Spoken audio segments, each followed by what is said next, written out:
The first time I saw the child, I thought it was a glitch. Just a pale blur on the grainy security camera monitor, a smudge of static in the lower left corner of the frame.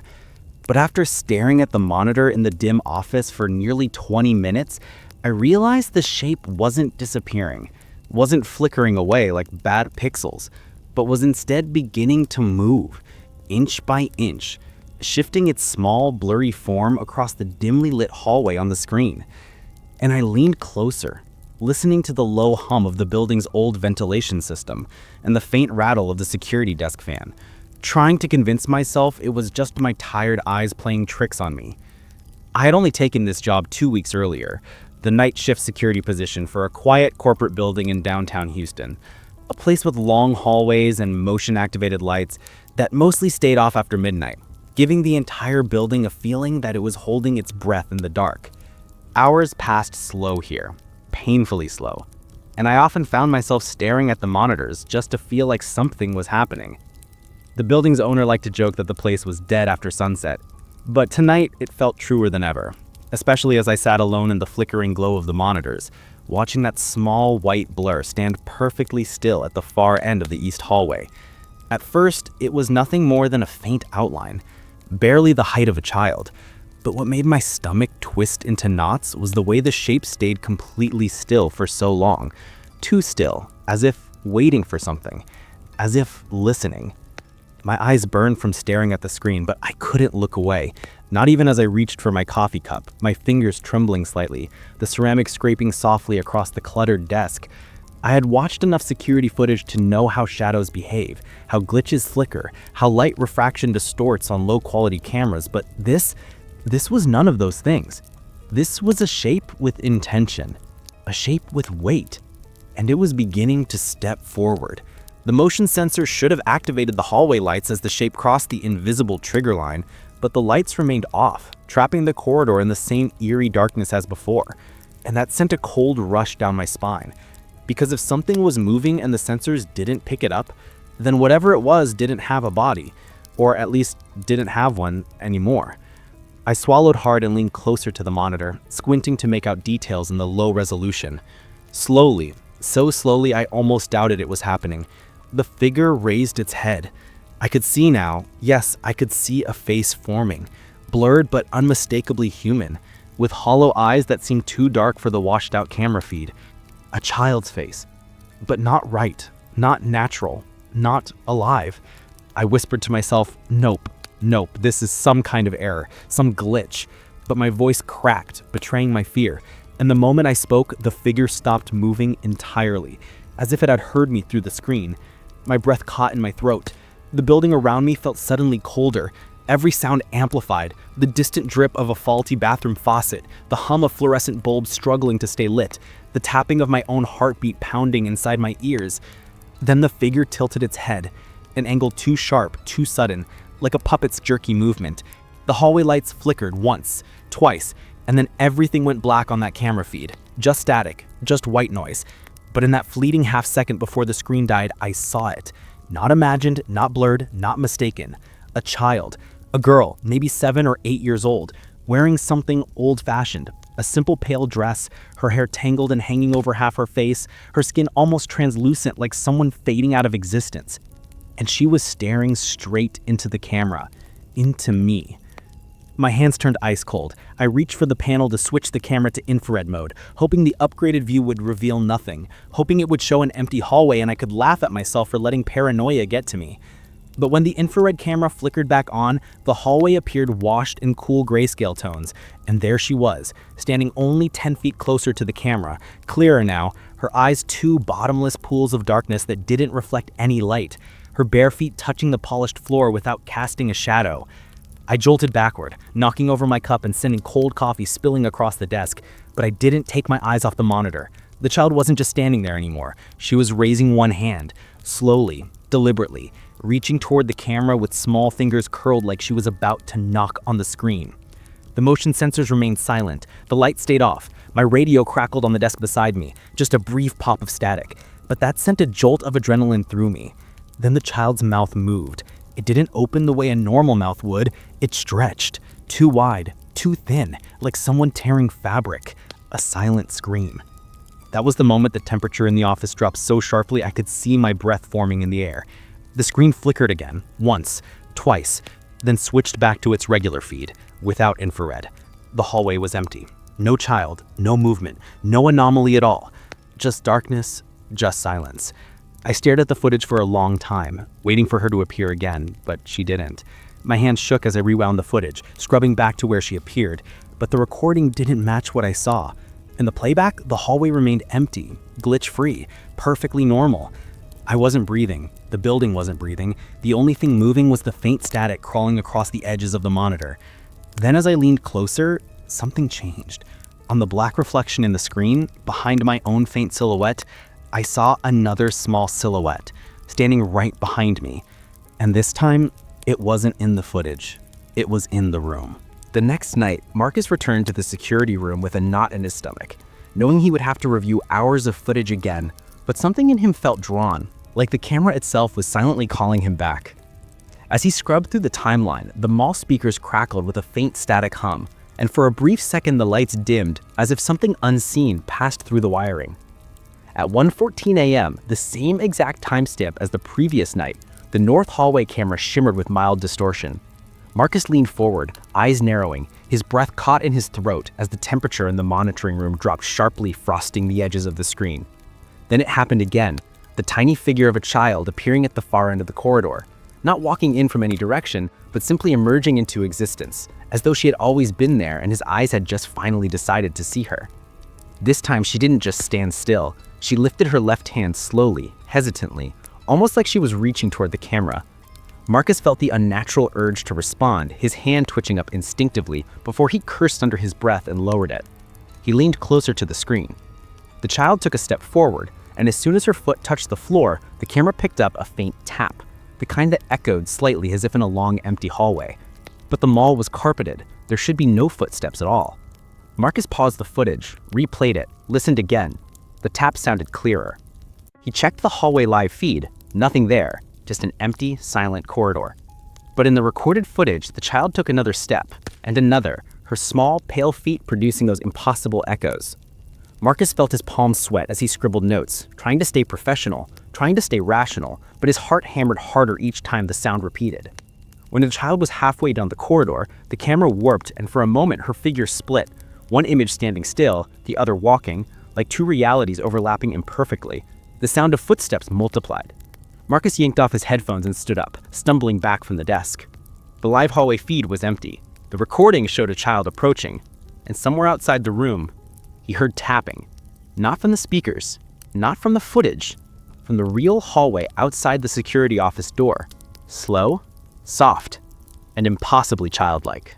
Marcus froze, with his hand hovering over the security room door handle, the soft tapping echoing from the hallway in a rhythm that felt too deliberate to be random. Each tiny knock spaced evenly apart like the measured footsteps of something that knew exactly where he was. His breath shortened as a cold electric tension filled the room, and for a moment he wondered if he was losing his grip on reality. He had been awake too long, staring at screens too long, listening too closely for things no one else believed in. Forcing himself back into the chair, he replayed the footage from the moment the little girl neared the halfway point of the corridor. The hallway lights flickered violently, and then, with a sudden glitch that stretched her form like a smear of shadow, she moved, jumped, several feet forward without any walking animation between frames.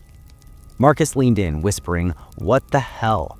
as the child lifted her head, revealing eyes that flashed white in the distorted camera feed before turning completely hollow, dark and depthless, like empty tunnels carved straight through her skull.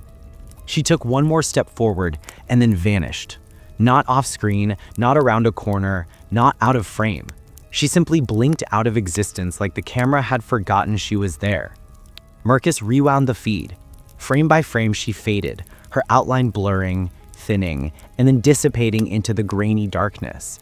He checked the adjacent hallway cameras expecting her to reappear, but all he found was a brief flicker of movement, her silhouette impossibly faint, passing through the concrete wall near the fire exit. Marcus's heart hammered in his chest. The mall was old, but concrete was concrete. Nothing, no person, no child, no ghost should be able to pass through it as though it were smoke. The tapping outside the door stopped. Then came a long, dragging sound like fingertips brushing slowly across the metal surface of the security room door.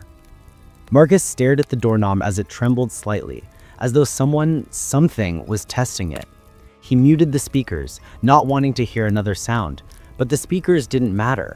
The dragging continued, louder now, a crawling scrape that moved upward toward the viewing window of the door.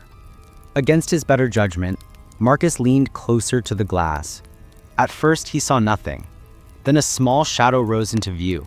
Small, round, child-sized, backlit by the emergency lights flickering in the hallway.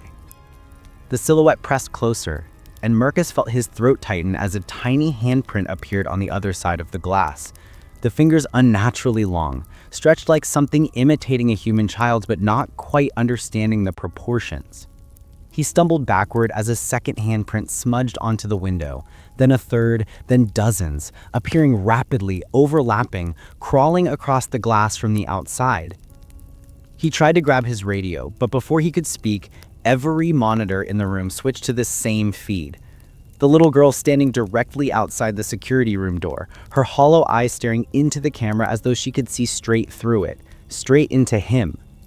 Marcus slapped the emergency override on the security system, forcing every monitor into a full building live view. But instead of the usual patchwork of empty hallways and shuttered storefronts, each screen dissolved into static before stabilizing into an image he knew could not be real. A perfect, crystal-clear view of the security room itself, but from an angle no camera in the mall was positioned to capture. The footage showed Marcus standing in front of the screens, except the Marcus in the monitors wasn't moving. The frozen version of himself stood unnaturally still, his posture stiff, his head slightly tilted as though listening to something behind him. Marcus glanced over his shoulder and saw only the dim, empty room. But the Marcus in the monitor slowly turned his head, far too slowly, with a jerky, unnatural stiffness, and stared directly into the camera feed. Marcus felt a chill crawl up his spine as his frozen doppelganger's face split into a wide, unnatural smile that pulled too far at the corners, stretching the skin like it was made of wax. Then the lights flickered, and the image changed again, cycling between angles that didn't exist. Overhead shots from inside the air vents, perspectives from inside locked utility closets, a view from behind the vending machines that no lens could possibly fit into. Each feed captured the same impossible thing, the little ghost child, always standing closer than she had been in the previous frame, always staring at Marcus with those hollow, depthless eyes. The tapping returned, but this time it came from inside the walls, skittering like tiny feet running along the metal framework behind the drywall. The cameras glitched again, and suddenly every screen displayed hallway footage from 10 minutes in the future, time-stamped with a time that hadn't yet passed. In the footage, Marcus saw himself sprinting down the corridor with a flashlight, panting, looking over his shoulder as the faint silhouette of the child followed him, gliding several inches above the ground, her head cocked at an unnatural angle. "This isn't real," Marcus muttered. But the footage continued, showing future him reaching the fire exit. The door swung open in the video, and a pale arm reached out from the darkness beyond, grabbing him and pulling him through. The screen cut to black. The footage jumped to a new timestamp, 0003:44 a.m. In this next clip, the security room was empty. Every monitor flickered, and then text appeared across all of them simultaneously, letters forming as though being typed by invisible hands. STOPWATCHING. Marcus backed away from the screens, but the message changed again, the letters rearranging themselves with frantic speed until the monitor spelled out SHEISNOTALONE. Before Marcus could move, the radio on his belt crackled with static, rising like a whisper, and then a child's voice, soft, echoing, distant, breathed directly into his ear. "Marcus, why are you watching me?" The room plunged into darkness, leaving only the glow of the monitors, where the ghost child now stood inches from the camera, her face blurry as though the system refused to process her fully. And then, slowly, deliberately, she lifted her hand and pointed toward the door behind him. Marcus didn't want to turn around. Every instinct in his body screamed to keep his back pressed to the wall, to never look away from the monitors where the ghost child's blurred, undefined face stared from inches away. But something colder than fear slid over him, something that felt like a pressure in the air, like the room inhaled and refused to exhale. Against every shred of common sense, he slowly rotated toward the security office door. It was shut, locked, completely still. No movement under it, no shadow passing across the gap. And yet he could feel her on the other side, not waiting to enter, but already inside, as though the thin metal of the door meant nothing.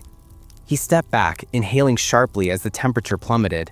His breath fogged instantly, drifting upward in a slow swirl that seemed to twist unnaturally, as if pulled by invisible fingers. A soft creak came from the far corner of the room, though nothing in that direction should move, drawing his eyes toward the filing cabinets. The top drawer slid open by itself with a metallic groan, papers inside lifting gently as though stirred by a breeze, but there was no airflow, no vents, no source. Then a whisper rose from the drawer, quiet, childlike, breathy. "I don't use doors." A cold hand brushed the back of Marcus's neck. He spun, heart hammering, but the room was empty. Until he glanced back at the monitors, all of them showed the same impossible angle, the security room from above, a bird's-eye perspective as though the ceiling had become transparent. But what made his stomach drop wasn't the view. It was the fact that the camera feed showed something standing directly behind him. A small figure with long, shadow-soaked hair, its head tilted in that same unnatural angle he had seen before, its arms hanging lifelessly at its sides. Marcus whipped around again. Nothing. He looked back to the monitors. The figure was closer. He turned again. Still nothing. But he felt breath on his cheek. Cold, shallow, like someone too close to his skin. He staggered backward, knocking over a chair, his pulse pounding as the lights flickered overhead. Then an overhead vent trembled, and dust rained down as tiny pale fingers slipped through the slats, gripping the metal like a child trying to climb out of a coffin. One by one, the screws on the vent cover began to turn, slowly, precisely, as though manipulated by invisible hands. Marcus grabbed his flashlight, pointing it upward, but the beam stuttered, flickering violently before dying completely. In the dark, a soft giggle echoed, light, playful, but hollow, as though layered beneath several other voices whispering in unison. The vent cover clattered to the floor, and Marcus stumbled back as a shape began to crawl down the wall, not falling or climbing, but sliding, limbs bent at wrong angles, hair trailing behind it like wet strands of darkness. The child's form blurred each time he tried to focus on it, as if she existed slightly out of sync with the world. As she reached the floor, she straightened, her movement jerky and puppet-like, her eyes still nothing but pits of static haze.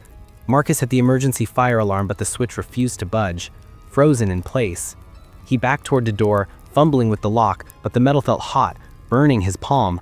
Behind him, the child whispered, "Don't run, Marcus. I want to show you something." And then, for the first time, the lock clicked open by itself. Marcus stumbled out of the security office as the lock released with a slow metallic click. But the hallway outside was somehow darker than the blackout inside the room, the kind of darkness that swallowed the thin light of his flickering flashlight and turned it into a dying firefly glow. He moved quickly, breathing hard, each exhale forming a white cloud that drifted upward and dissolved into nothing. And when he reached the nearest camera alcove, he saw the tiny red recording light blinking steadily, too steadily, as though the system wasn't just capturing the moment, but watching him with intent. The hallway speakers crackled with static, and suddenly every camera feed in the entire mall, hundreds of them, began projecting onto the digital advertisement screens along the walls, each screen showing Marcus from a different angle as he ran, capturing a perfect 360-degree view of him in real time. The ghost child appeared in every feed simultaneously, never in the same place twice, picking out from behind pillars, standing in the distance, hanging upside down from the ceiling, crawling out from under benches, but always moving closer whenever he blinked. Marcus turned a corner and sprinted past the shoe store, past the shuttered food court, past the glowing emergency exit sign that flickered like a dying heartbeat, until he reached the central atrium with its wide-open skylight revealing a moonless, starless, ink-black sky. The giant central TV screen, the one that usually played commercials and mall announcements, suddenly switched on without a sound. Marcus froze as the display brightened into a familiar image, the security room. But the timestamp wasn't current. It was 10 minutes into the future. He stepped closer, unable to stop himself, watching as the future version of the security feed displayed him standing in the atrium exactly where he stood now, except the Marcus in the screen looked utterly exhausted. His clothes torn, his eyes hollow, as if he had been running for hours. The ghost child slipped into the frame behind future him, her face still blurred, her movements glitching like corrupted animation. And then the feed zoomed in on her face even though no camera operator was controlling the system. Marcus watched, horrified, as the blurry features sharpened for the first time, revealing a face that was not a child at all, but a hollow approximation of one, skin stretched thin across a skull-like structure, lips missing entirely, teeth far too many and arranged in rows like a deep-sea predator. The future version of Marcus didn't run. He didn't scream. He just slowly turned toward her as though pulled by a string wrapped around his spine. The child creature leaned toward him, whispering something he couldn't hear, until the mall speakers crackled again and the whisper filled the atrium. "You should have looked away." Future Marcus collapsed on the ground as the creature placed a hand on his chest, and the moment she touched him, his body flickered, like a video artifact, before dissolving into static.